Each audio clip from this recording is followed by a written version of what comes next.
know a bloke, we can get in here. Oh, look, it's him. The world famous Kade Brown. Soon to be known as Kade Banjo Patterson Brown. For his amazing Australian lyrics and... Got to make sure we keep the riffraff out of here. That's right. There we go. I like this airport. You got a DC-3, you got a DC-2 restoration product. There's slings everywhere, mate.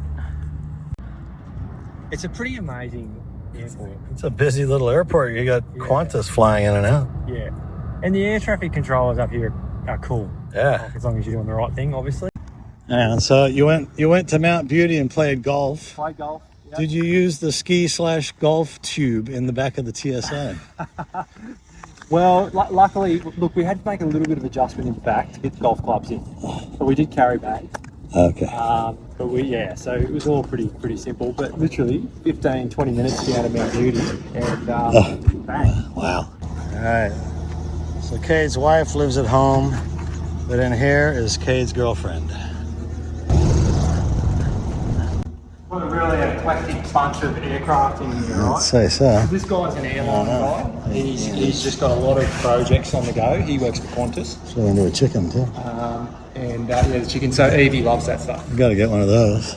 I haven't met this guy yet, but I think this is for sale. Oh wow. So if you want to buy it, Bit of history there. I'm pretty sure. Is that a AT6 or TA6? I can't remember what they're called. Nice and serious. Oh, that's not yours? Okay.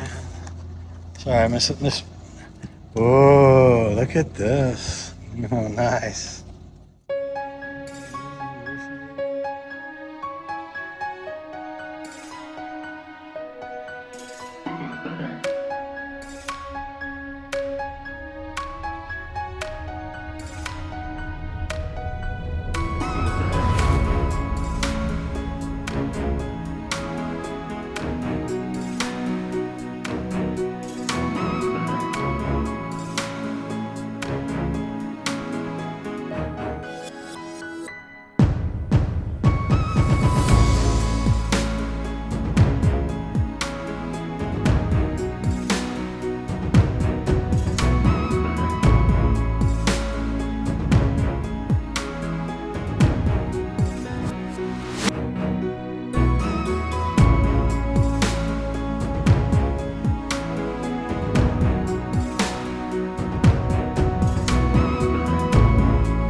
There's not a generic key. When I first got it, I just didn't think that there was anything that would lock it, because I had all these different keys on here that you get given. So these are all like the fuel keys, and then you've got the door keys here. And I thought, like that would be just the spare. So I'm sitting there trying to lock it, and never would lock, and I had to ring Errol, and I was like, Errol, what's going on? And he's going, oh, there's a number on the inside of here that'll represent the key that it is. So I don't have a spare, so if I lose it, I'm stuffed. Oh no! But go. So there you go, 8088 8088. So for any of those new owners, there you go.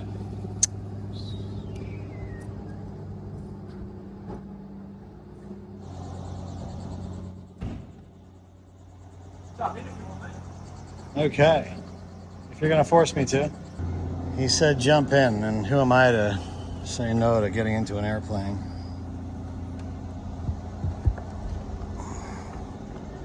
I like the color of the seats.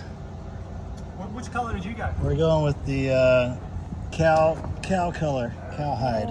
So how do you feel about the comfort in the cabin here? Is it comfortable for you? Yeah, I love it. Yeah. Look, I think, Did you go with toe brakes? No. Oh, okay, this is just the way, pardon my hairy feet. Yeah. That's the way the rudder pedals were. I think that, am I happy with the comfort? Yeah, I am. I can imagine that as I get a bit older, it's going to be tougher. So I don't think it's let's put it this way. If I was 60, 65, would I be getting a TSI? Knowing that it was going to last me for a long time? Probably not. If I was a fit and healthy 60 or 65 year old, yeah, probably. But that's where I think the high wing comes in. Right. With people like if you've got any mobility issues, or you feel that there's going to be mobility issues in the future. Yeah. I think that's where the high wing comes in. And of course, there's different visibility as well too. So, Sure. I personally, I love sitting in that cockpit. Like it makes me feel like a fighter pilot. Especially with the joystick. Yeah. So yeah, no, I love it. I love it. Yeah. I love everything about it. It's interesting just sitting in here after watching so many of your videos to see the different perspective. You know, the view over the dash is much better than what we're used to seeing, and the view out the wings is just that much closer. The video just doesn't do it justice. Yeah. Yeah. Have you spent any time in a tube? A Sling tube? I've done 2 flights. 2 flights, yeah. Yeah. Just to get a feel for it. Yeah. The visibility in those are amazing. Yeah. No, it felt very fine, very good. Yeah. I was training in Galway in the Bristol, which is, wrap around. That's pretty cool. Yeah. I took Elijah up. Yeah, I saw it. Yeah, that was his first time sitting up front. Yeah. And because he was always stuck in the back of a Cessna with the side window. Oh my gosh, it's like a fighter jet. That's the dream. Yeah. That's the dream, right? Yeah. Share it with your kids. Yeah, exactly. Well, there's a great meme. It's a picture of a plane in flight. It says, teach your child how to fly, they'll never have enough money for drugs. Yeah, exactly. Because this will be their drug. Not a truer word. Yeah. Yeah. So that's that sort of backup battery. That's good. And like, it's really easy to navigate. There's be a lot of it we're not going to be able to use at the moment because the GNX is not on, or the G5's not on. Right. But you know, this stuff en route is just unbelievable. To have this at your fingertips. So much information. Unbelievable. You know, all the different control steps, and this links us up directly to your GNX 375. That's right. There's your traffic. And not that I've spent too much time looking at this, but this is going to become very important for my instrument training. All right. To make sure you have a certain amount of the RNS. Yeah, it's all very cool. Yeah. Now you did a video where you're kind of moving over to Garmin Pilot because it integrates with this perfectly. Yeah. How is the support for Australia, mate? Good. So there's a guy by the name of Tony that I speak to at Garmin. You literally have got a direct Australian number that he's helped me out on a couple of things now. So I wasn't able to file initially, and it was a small little issue that I had in my aircraft setup, which was duplicating. I think it was a aircraft registration in 2 fields. So you have the initial one, and then it goes down. There's another one in, I think it's more advanced settings that I'd put it in, and it was just basically that second setting that I had in there that was causing the error. He's just able to troubleshoot that, and so I can flight plan on the Garmin now. Probably, literally, it takes me about 5 minutes. And then once we get into the plane, like I'll go in there and I'll hook everything up. So you'll go the master on, and then your avionics will come on. The GNX 375 will start to boot up. You've kept this nice and clean. There's no dust anywhere. Yeah. Very good. Yeah, always keep it pretty tidy. And then basically from there, what will happen is I've got my iPad now and I've Bluetoothed it. So it's not until all this is on that I can actually get the connection, obviously. Right. So then I'll Bluetooth to the GNX 375, and in Garmin Pilot it's got what we call a Connects feature. So where the flight plan is. So it's looking for Bluetooth now there. And basically what it'll say is on Garmin Pilot, there's this little Connects feature, and you'll push it and it'll go, do you want to send the flight plan? And I'll go, yep, and it'll ask me send to, and it'll go send to GNX 375.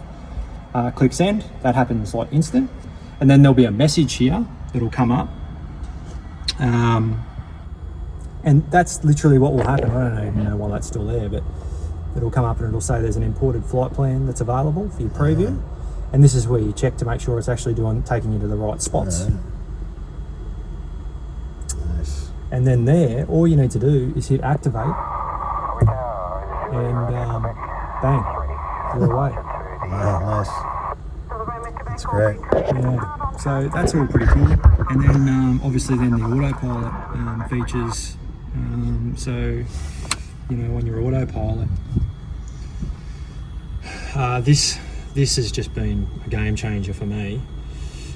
You activate the autopilot on your startup, and then you disconnect it to make sure that it's doing all the right things. And then basically once I'm up in the air, everything's loaded, ready to go. And my first step is I get the indicated airspeed set. So I'll try and get my climb out at about 90 knots. Yeah. Set the power, and then I hit indicated airspeed, and that'll maintain 90 knots for me. And then if I want to make it more, if I want to increase it, I just I use the dial. But if I want to decrease it, I use the dial. Right. So there's no sudden sort of changes. And once I'm climbing at the right rate, I then make sure that everything's synced here, ready to go, and then I'll just hit over here. Where is it? Nav. So I'll just hit the nav mode, and then all of a sudden it'll just start flying that. All right, magenta line. Yep.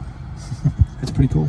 Very cool. Yeah, my instructor was talking to me about don't use vertical speed because it'll fly you into a stall. Correct. Yeah. Well, it can. Yeah, if you're not using it right. So I'm upside down here.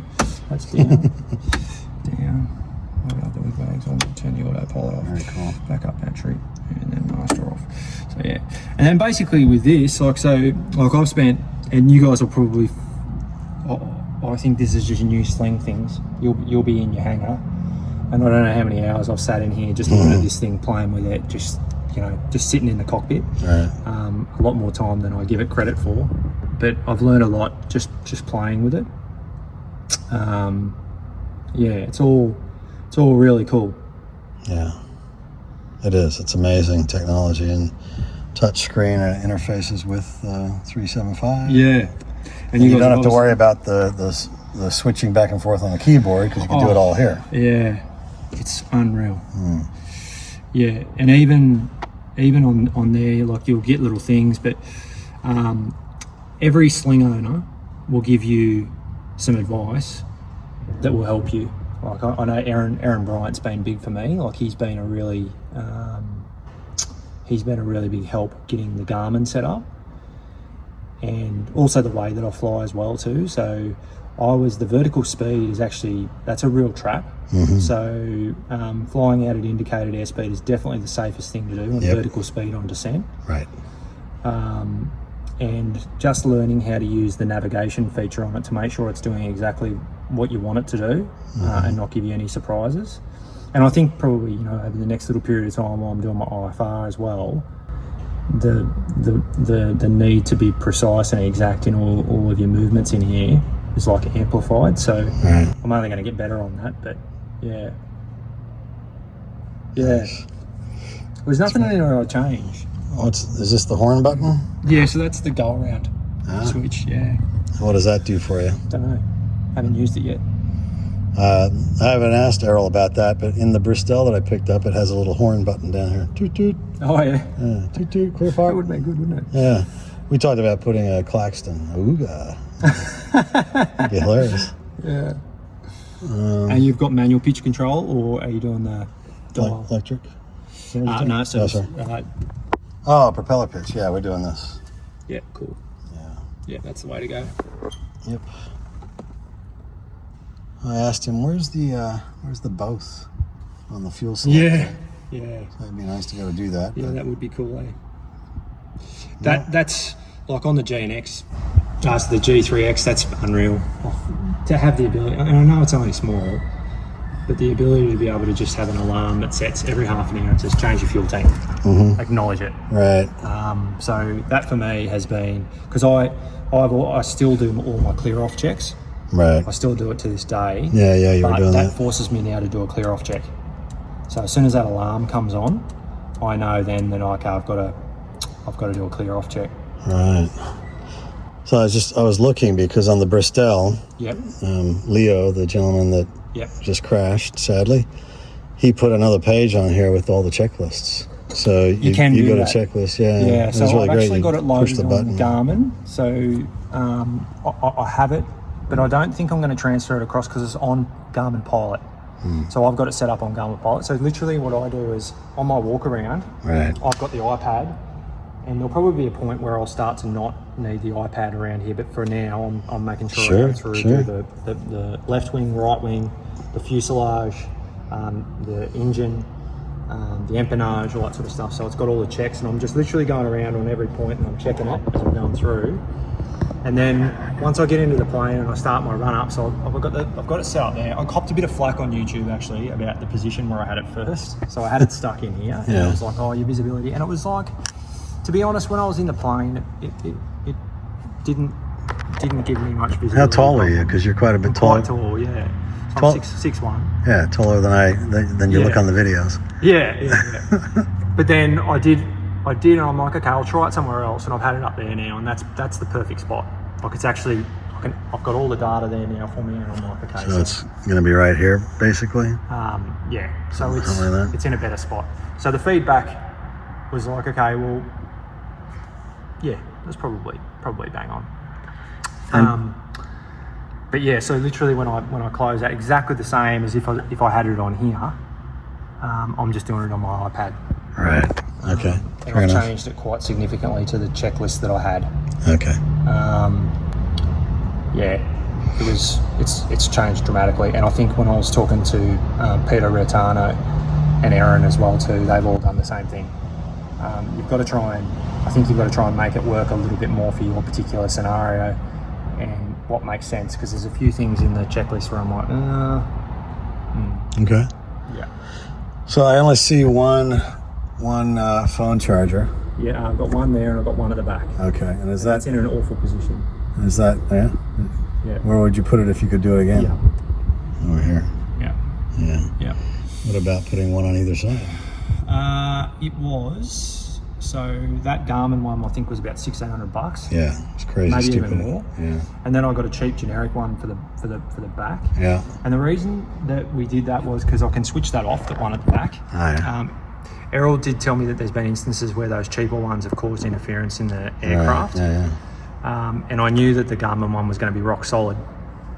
And initially, when I was first designing the panel, you'll remember that I was not going to have a second G3X. So the iPad was going to be there.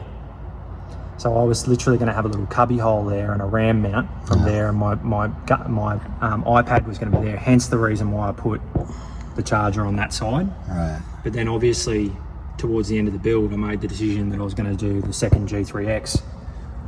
But that was already installed in the panel, so I couldn't change it to this side. And I didn't want to have that over on that side and then put the cheaper one over here and then all of a sudden start having interference problems. But it's in a shit spot for me. Yeah. So that's the one thing that I probably would change. Well, on that Bristol, brand new, I had my Insta 360 up there plugged in, and we couldn't talk on the radio. Yeah. It was like an open mic. And was that a Garmin one? Well, probably not. It was probably just whatever cheapie they included with the plane. Yeah. So that was a eye opener. And this is the risk, right? And Errol was really honest with that. He was saying, listen, the cheaper ones are good. Like the cheaper ones were $60. Yeah. So compared to, I actually think it could have been more than $1,600. So there's a big difference. But the one thing I'd say about the Garmin is that the charging capacity on it is so much better. Yeah, like you charge things super quick. It's rock solid. But saying that though, the one at the back is just for the little girl if she needs something in the back. And what about, you said on your Broken Hill video, you switched on the 360 that was on the back of under the tail? Yeah. How do you switch that on and off? I've got a Bluetooth on it. Okay. So that's been with dead your phone? 5,000 cuts. So camera wise in here, I normally have the 360 cam at the front. So I've got a Osmo there. And then up here is normally the Action 5. Right.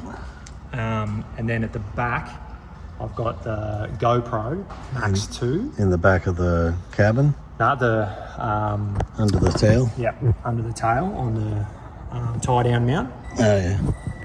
So I personally love DJI, so like I really love their cameras and stuff. Yeah. But I don't like the way that they're anchored. So they've got these magnetic mounts that go into the camera base. Yeah, it's not going to work. And I got a cage for the back side for the Action 5, and my initial plan was that I was going to put the Action 5 in underneath on the tail and put it into a cage and then secure it that way, which would have been fine. And then I was sort of when I started to do that, I was like, oh geez, it really needs a 360 on the back. So then I started to do a little bit more research on the 360 cameras, and that's obviously a GoPro 3-finger mount there on the back side. So I went and had a look at the GoPros, and I was like, okay, it's got a solid base that connects properly. There's no magnetic piece in there that I need to worry about. And then the thing that sold me on the GoPro Max 2 was that you could Bluetooth. So whereas with the DJIs, you can Bluetooth, but you've got to be connected to it at all times. So hence your phone, if it goes in and out, then it's not going to work. Right. Whereas on the GoPro, once I start it, I can literally just stay in the app and then just hit record. And because the 360 cam will record roughly for about an hour, and then after that you'll lose all your footage. So the Canberra footage, people will see all my video into Canberra of me just getting into the outskirts of Canberra, but there's no 360 footage on the landing because the thing died. Of course. So I've had that happen a couple of times where the footage is just not there because all cameras have overheated. So Broken Hill, on the way out, the 360 cam was on there and that overheated. So the only camera that I had was the tail and this one. The 360 cam on the back now has become super easy because you do have that Bluetooth connection. So I know how much battery's in it, I know how much recording space is left in it, all that sort of stuff. The stuff in here is still a little bit difficult. And this is the limitations, I think, of the DJI products. Saying that though, there's a lot of positives that the DJI has over the GoPro. Most of it around editing. It's so much easier, I think, to edit a DJI than what it is on the GoPro. The GoPro Max 2, what do you have? I got the 360.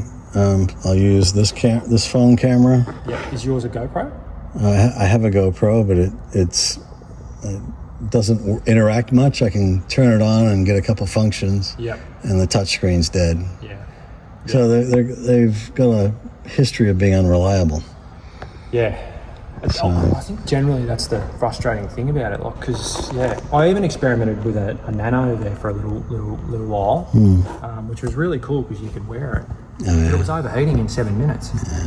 So cameras and sound and oh my god. What were you saying about pulling the prop back on final? It really slows you down?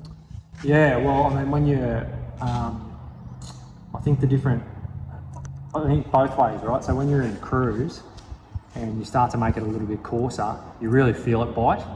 So the engine almost automatically, it feels like it's got a bit of relief. And cruising a little bit faster and all that sort of stuff. So the manual prop control for me is like, it's really evident. And then also, I kind of liken it to riding a bike.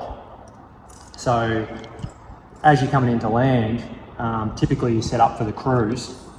So I'm sitting roughly on about 5,200. And then, so let's just say I'm on a 12-speed bike.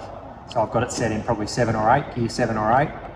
So I'm getting pretty good purchase with every push of the pedal. And then as I'm coming into final, obviously we're then into full fine, and it's like dropping it back into first gear.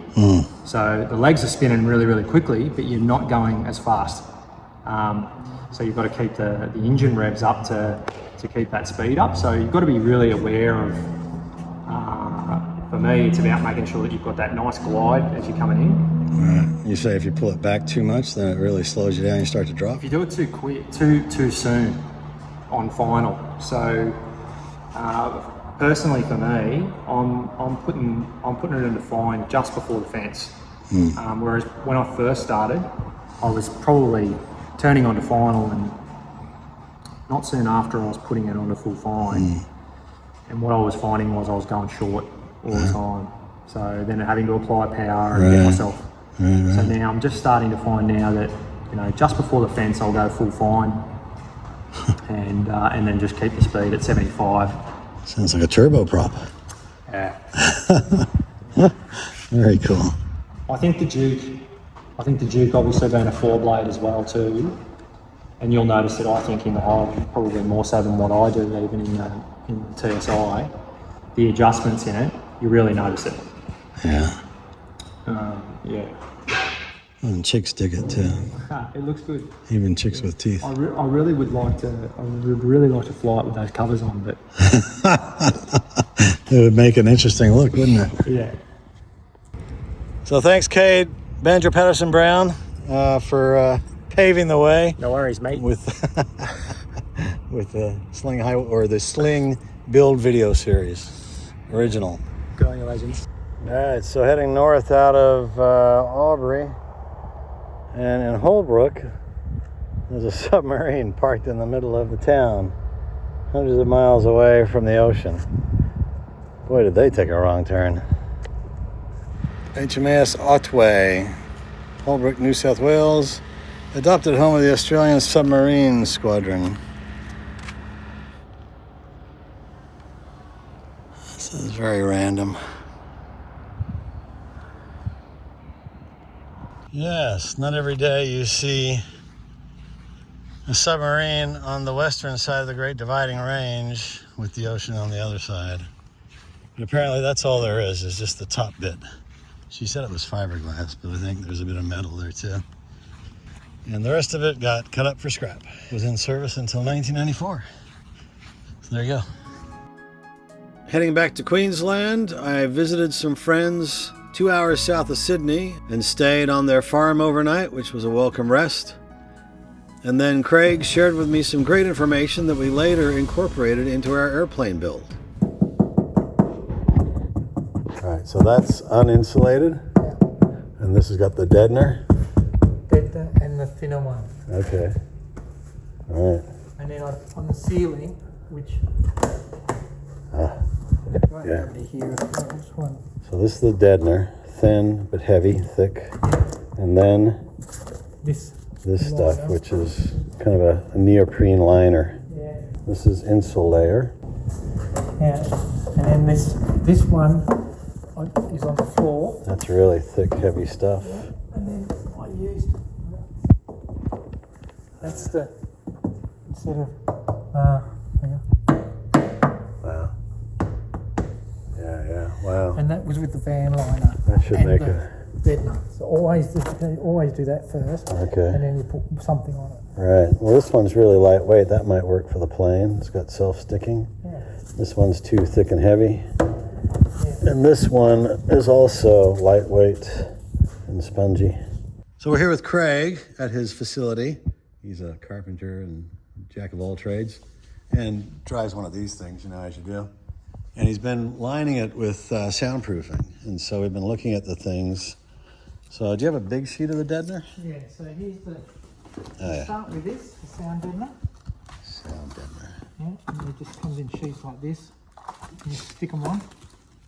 I just put it in my hand. Let me feel the weight. That's probably close to a kilo, maybe. At least a half a kilo. That feels like a half a pack of hamburger mints. And then you, on top of that, you put one or other of these other solutions. Right. So on the floor, That's a mass kind of, noise liner. It's that's very rubberized and heavy, and then thick felt, spongy, rubberized, and that feels very heavy. Like, yeah, as heavy as the deadener. All right, so that might be good for the firewall, and then this is much lighter weight. That's the insulator, like this stuff. Okay, and it's got sticky on the back, and it's kind of got a rubberized felt, and it's very lightweight. So this would be good for the walls, and then maybe even the floor. Van liner. And so it comes in a big roll like that, but a bit bigger piece.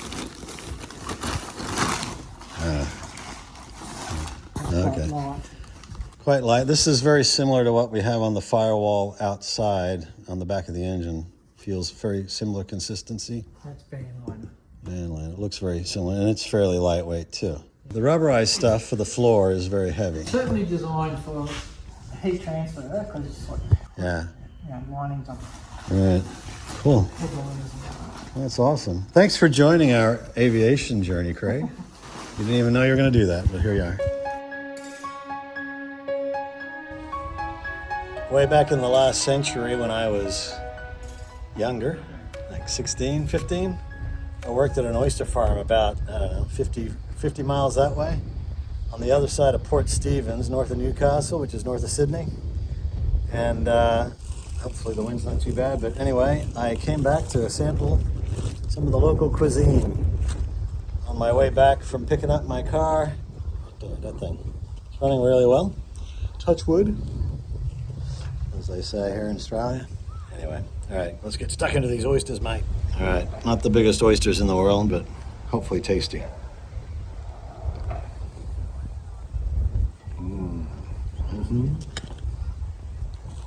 Cut for the shell. Delicious, very salty and sweet and good. This really reminds me of those days on the oyster farm. The guy I was working for delivered one of these to a gentleman. You can see over there the oyster racks. So yeah, takes me right back, man. Except we were further down. Oh, look at that boat over there. It's like leaning over.